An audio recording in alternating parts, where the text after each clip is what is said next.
Hi people, how you? Will be back to my YouTube channel. I'm Victoria.This. In case you're new here and in case you're returning, thank you very much. First things first, in case you've not yet subscribed to the channel, what are you waiting for? Please subscribe, press that red button and the notification bell so that every time I upload a new video you get notified. So today is a Sunday and it means it's time for Trending with Victoria. Is trending where you are? Of course, something is trending. Remember, these are always 5 stories that have made my week. What are your stories that have made your week? Let's straight away go to the first story, which comes in from Uganda, where a group of MPs received each 40 million shillings. Now, these are MPs that are leaning to the ruling party, and that is the National Resistance Movement Party, that is led none other than the president of Uganda. These MPs got this money in order for them to pass the motion that was tabled in Parliament this week, that they should applaud the president for managing coronavirus. Now, coronavirus in Uganda has not yet been managed like the way they are putting it, because each and every day we wake up with new cases. On Saturday, we woke up to 43 cases. And the day before, we slept with 23 cases. So in total, we have 100 plus cases we have cases that are increasing on a daily basis. And then you're uploading someone before this comes to an end. Who are you standing for? Are you standing with your fellow countrymen? Or are you standing for your stomachs? Is it for God and my stomach, or is it for God and our country? Because now you're proving to say that it's for God and your stomachs. You do not care what your countrymen are going through. We are going through the toughest of the toughest situations. People have been put in lockdowns, and you're busy in Parliament tabling motions that are not going to build us. You're busy in Parliament coming out to say that, you know, we give out this money. We are giving you this money, so let this be passed. You support this motion. Let us applaud the president. Applauding him for what? We shall applaud him when the time comes, and it is not now. It is not now that people are dying of hunger in their homes. It is not now that people are in lockdowns. It is not now that people cannot, support themselves. It's not now that people are crying out to you and they're tired of lockdowns. They cannot fend for their families. That you go ahead and share 40 million shillings. You go and share 40 million shillings each. How much is that? What do you think of the ordinary Ugandan? The Ugandan who is dying of hunger during this period. The Ugandan who cannot work. When the Minister of Health was addressing the nation about where we are standing in this situation, where we have reached with coronavirus, she said we should just let the economy, let's first leave the economy so that they deal with it. Is that the way you're dealing with the economy? Is that the way we are going to leave the economy? That you can sit in Parliament, table any kind of motion, and say we are not entitled, we are not entitled to thinking about the economy? Okay, we may not think about the economy, but we are thinking about us. Are you thinking about the people who voted you in those places? Or are you thinking about yourselves? Dear MPs, our dear MPs, Ugandan MPs at that, our dear Ugandan MPs, please, as you're doing this, remember the person who voted you in power. Remember the person who is dying in their homes. Remember that this is not the time for you to go out and giving yourself money. You're told to return 20 million, and the president came and talked about it. Just of recent, I talked about them being given 20 million. They were given 20 million, and now this was not just Nrm Mps. All MPs were given 20 million. The president told them to return the money.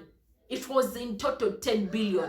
Now, after returning the 20 million, you go ahead and allocate or give out 40 million to your members, and it's okay with you, and you can move on saying, yes, we are representing you. Is it because you can move out of your homes and go and sit in Parliament and us we cannot? People are tied in their homes and they're dying of hunger. Is that how you're representing us? Are those the issues that are pressing us? People want their NSSF money. What have you done for it as parliament, apart from sitting and allocating money to yourselves? How have you helped a Ugandan? How? MPs, think about the Ugandan who voted you in power. Think about the person who cannot access food. Think about the children who are not going to school because of the pandemic. Think about the people who have lost their jobs. Think about your countrymen before you take this money, before you go and consume it. Like that they were given 40 million so that they pay back their 20 million because some of them had used that 20 million and the president told them to take it to their districts or bring it back to parliament. And now some had used them so that they came out and gave money to their MPs to pay back the 20 million and use the 20 million just like that. This is your country. Think about it. This is your country. These are your fellow countrymen. This is your fellow countrymen's money that you're using. There are so many budgets that you table on a daily to increase budget of this, increase budgets of this. And what do you do with the money? Share it among yourselves, not thinking about your fellow countrymen. But now as Ugandans, this is the time for us. 2021 is time for elections. What do you think? Do you think you're going to vote your MP back? Does your MP deserve that? Because your MP, is your MP thinking about you? This should be an eye-opener to us. Who are you voting in that chair? Who are you giving that power to rule you, to represent you? Is it someone who is worth it? Is it someone who is going to just think about themselves? Because they are freely moving around the country and you're not, you're in a lockdown. It is time for us to wake up.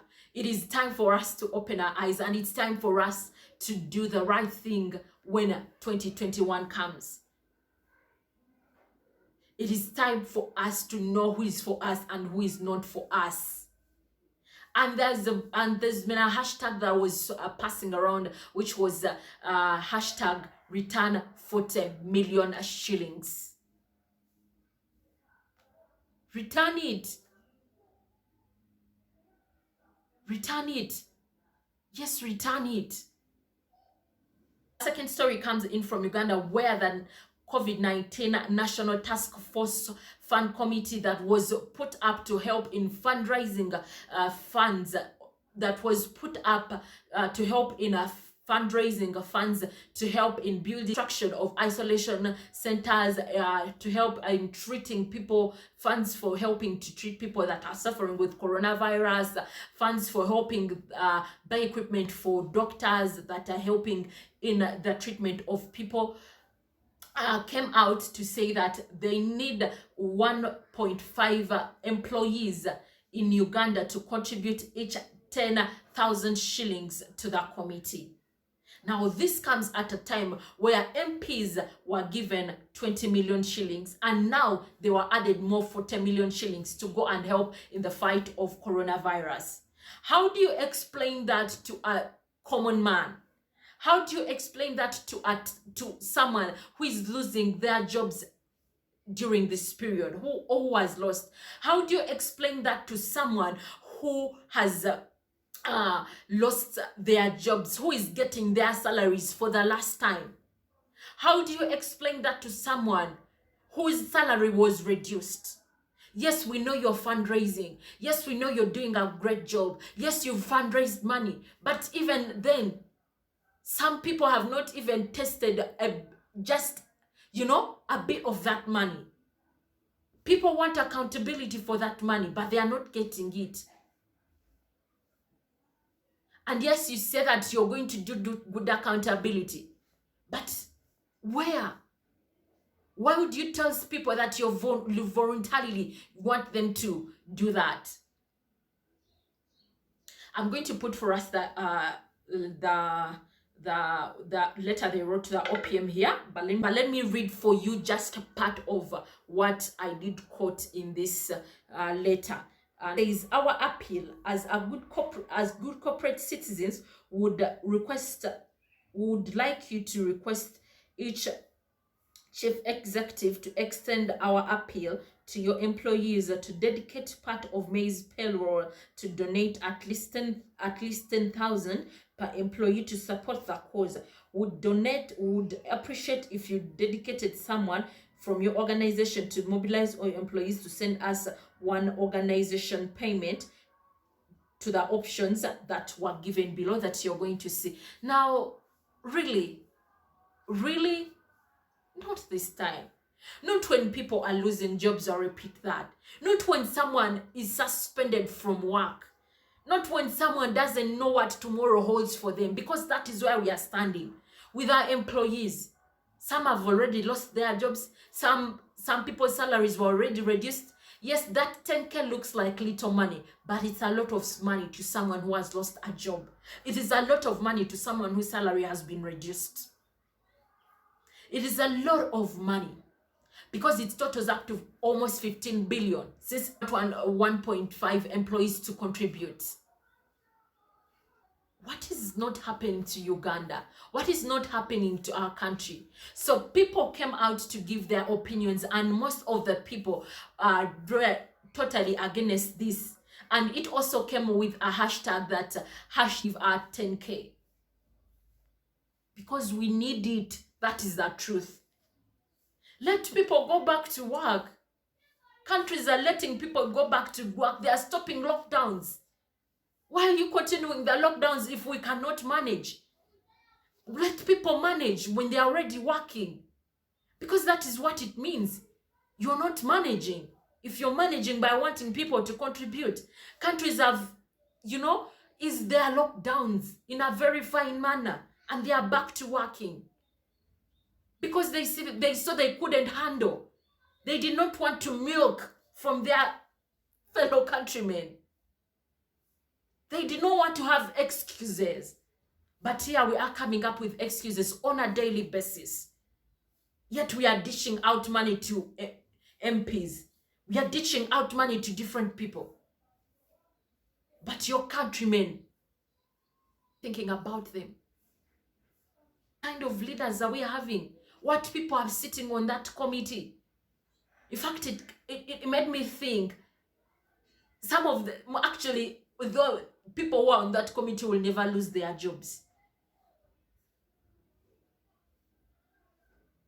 But a Ugandan who is losing their job tomorrow is told to voluntarily, because by the time you write to the office of the Prime Minister and you're calling it voluntary, that is not voluntarily. Voluntarily is when you're actually saying that, you know what, please help us. You said it at first, people refused to give in. Now you're making it voluntary. You're telling employers to do it on behalf of the organization, to allocate someone. That is forcing people. You would have left people to decide. You're forcing people to do corporate social responsibility. And yet social corporate responsibility is not forced. What kind of people are we having? Are you thinking of a Ugandan who is fending for their family that they are staying with, and who is also fending for the people in the village? Yes, you may think that people in the village are well off, but they as well need money, because the sugar is not got from the garden. The sauce they eat, some of them is not got from the garden. They need to buy. They need to buy soap. It is not got from the garden. You say they have food. It is not. It is not got from the garden. So they need money to also run. And it's got from the people that are in towns, actually. People in their families that are working. And you want that 10K?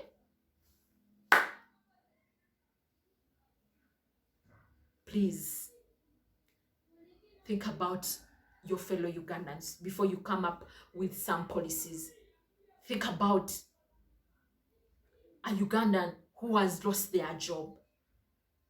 Think about the Ugandan who is getting this salary as their last. A Ugandan whose salary has been reduced, that they had plans for, they no longer, like you had plans for this and that, and they are gone like that because your salary has been reduced. So you have to reduce your spending and all those things. But as you have to do them, someone else is taking the money to where you're not even sure. To where you're not even sure. Think about your countrymen. And think about that 10K, that it may be small monies, but to someone else, it's big monies. It's money that can run them for a week. It's money that can help them with the small things that they need, the necessities that they need. Me to story number 3, which is still coming in from Uganda, where the Minister of Foreign Affairs, Minister Sam Kutesa, is under fire for allowing Tycoon Kavuya's family to come back to Uganda. It comes at a time where the President of Uganda stopped anyone from coming into Uganda until further notice. Yes, the borders of Uganda were closed until further notice, and that was around March as it was coming to an end. The President stopped anyone from coming into Uganda, and he said that it is only cargo that should be coming in. And now here is the minister giving directions that this tycoon's children, this tycoon's family should travel back to Uganda. Yet so many people have asked to come back to Uganda and they have been stopped. Yes, the President said that they can wait. And I'm asking, couldn't his family wait? Is they are tycoons? Yes, they are rich. But does that change the fact that they are Ugandans? Does that change the fact that the President did not put instruction? These people are jetting into the country tomorrow, and yes, they've prepared everything for them, where they are going to, the isolation place where they are going to stay, and for 14 days, they are going to be checked by the minister, health officials, but then that does not show a good picture. If the President stood up and said, no one should come in, people in China have been crying out. Bobby Wine, the Member of Parliament of Chadondo-East, Honorable Chagulanyi Sentamu, came out some time back, and I actually did a story about that, and he said he was willing to airlift people. He had partnered with a certain company in the US, and they were willing to bring back Ugandans who are stranded in China. Eddie Kenzo, who is a musician in Uganda, is stranded in Ivory Coast. He has cried out and asked to be let into the country, and you said no. And then you're here coming and twisting things around for someone. You mean those ones are very special from an everyday Ugandan? So let every Ugandan come in now. Do not say that people are being stopped from coming in. And last time I did a story where you stopped people who are coming in from United Arab Emirates. Yes, the minister stopped them. And then it's the same minister that is allowing a certain family. Are they more Ugandan than us? Are they more Ugandan than the other Ugandans that are staying out of Uganda? Oh no. We should love our countrymen. We should think about children who are crying and people who are not just, we should think about the people who are in China, who are being mistreated. They cried out. There are people in United Arab Emirates, some of them even lost their jobs. They cried out. And you could not let them in. And here you are giving an exception. Couldn't they wait, like the President said? Yes. He said that let them wait. Then they would have also have waited. Because there's nothing that makes them special from their fellow countrymen who are staying outside of this country. And then it's not only just Ugandans who are staying in those countries that have cried. Many of them want to come back. And they are willing to also go through the same process. They are willing to spend that 14 days in quarantine. They are willing to pay their own transport. But what do? You choose that they are children and there are some that are not children. Or what we would say in Uganda, tuine ebyana n'abaana. Simply put it, we have children and I don't know, we have good children and bad children. What impact, what do you think a Ugandan who is stranded somewhere is thinking after you letting in others to come in? Dear Minister, as you did it for those people, do it for everyone. Do it for Eddie Kenzo. Do it for people who are stranded in China. Do it for people who are stranded in the United Arab Emirates. Because as we speak, okay, back then cases were, most of the cases when Corona came to Uganda were coming in from United Arab Emirates. In the US, there are so many cases. Maybe you would say that. But think about your fellow countrymen. Think about what they are going through as they see you making exceptions. Think about them. Leads me to story number 4, which comes in from World Health Organization. So the director of emergencies of World Health Organization, Michael Ryan, came out to say that Corona is not about to leave the world. He said that Corona is becoming an endemic that we should learn to live with. Can I say that again? It is becoming an endemic that we should learn to live with. He further said that just like we learned how to live with HIV/AIDS when it came to the world, we should learn also to live with Corona. We should learn how to have our lives back with this pandemic going on and know how to, to take precautions. Do what we are supposed to do. Take the preventative means. And he said that as countries are easing lockdowns and as countries are returning back to normalcy, which is going to take some time, that is it. The fact that the virus is still among us, being what we call normal, is going to take some time. Yes, what we call normal is going to take some time because we have to wear masks now that we are getting out of homes. We have to move with hand sanitizers. We have to wash our hands regularly. We have to keep distance. There is what we are calling a new normal that is coming in one way or the other. But the fact that he has said this, it speaks volumes. People who are increasing lockdowns of different countries and letting their people die of anger. Now, people are not even going to die of the virus, but they are dying of anger. Can we just learn how to live with the virus? Can we take steps that other countries have taken?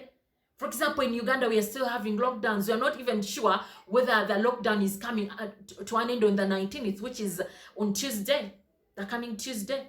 We don't know whether they're going to increase the days or not. But can we just learn to stay with the virus as we are getting means, as they're coming up with vaccines? As people are coming up with different treatments. Madagascar came up with a cure. Can we just, learn how to do what is told of us to do? The right things and stop these lockdowns? Because if the virus is here to stay, we are not going to be in houses forever. We are not going to hide ourselves from it. And we are not going to know how to manage it when we are still staying in homes. Let us manage it while we go back into the community. Because what he said is enough. Like, it is enough to say that, the virus is here to stay. So how are we staying with it? How are we letting people back to work? What means are we dividing? What are we coming up with? People in China that was worst hit are back to work. People in Italy are back to work. But how about you who have not had the worst of the worst? We should learn to stay with the virus. Simple and easy. And that's me to the last story, which comes in from Nigeria, where the president of Nigeria ordered for the herbal tea from Madagascar. What does it say? Many African countries are coming on to support Madagascar with ordering this herbal tea from Madagascar. It is not only Nigeria, but the Gambia also went ahead and ordered for this herbal tea. The president of Madagascar said that it does prevent and cure coronavirus. Now, these countries that are getting this tea will come out to tell us that it is really working. They are not the only countries that have done so. Previously, I've been telling you that other countries have done so. Senegal did so, Tanzania did so, and others are coming on to join people in ordering this, and other African countries are coming in to join this cause of ordering the herbal tea from Madagascar. What if it is the cure that we need? What if it actually works? I personally, Victoria.This, remember it is trending with Victoria, and it comes your way every Sunday. Don't forget to subscribe, like, comment, and share. See you in another video. Ciao.